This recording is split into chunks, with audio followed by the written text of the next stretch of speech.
রংপুর নগরের সিও বাজারে একটি এলপিজি ফিলিং স্টেশনের গ্যাস সংরক্ষণাগারে বিস্ফোরণে একজন নিহত হয়েছেন। এই বিস্ফোরণের ঘটনায় আহত হয়েছেন আরও অন্তত ৫ জন।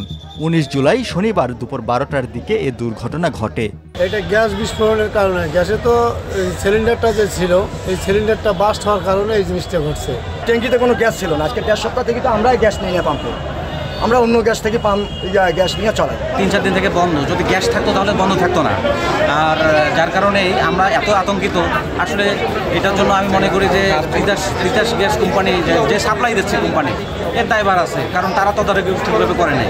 বিস্ফোরণের ঘটনায় রংপুর কোতোয়ালি থানার ভারপ্রাপ্ত কর্মকর্তা আতাউর রহমান জানিয়েছেন, সিও বাজারের এলপিজি অটো গ্যাস সেন্টারে মেরামতের কাজ চলাকালে হঠাৎ গ্যাস ট্যাঙ্কে বিকট শব্দে বিস্ফোরণ ঘটে।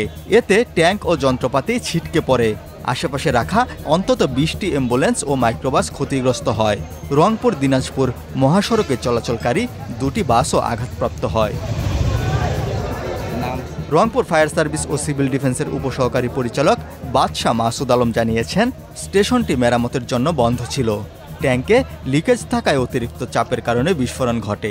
আহত ব্যক্তিদের রংপুর মেডিকেল কলেজ হাসপাতালে পাঠানো হয়েছে। বিস্ফোরণে ফিলিং স্টেশনে থাকা বেশ কয়েকটি গাড়ি ও আশেপাশের বাড়িঘরের জানালার কাচ ভেঙে গেছে। রংপুর মেডিকেল কলেজ হাসপাতালের পরিচালক ব্রিগেডিয়ার জেনারেল আশিকুর রহমান জানিয়েছেন, বিস্ফোরণে আহত একজন পুরুষ হাসপাতালে মারা গেছেন।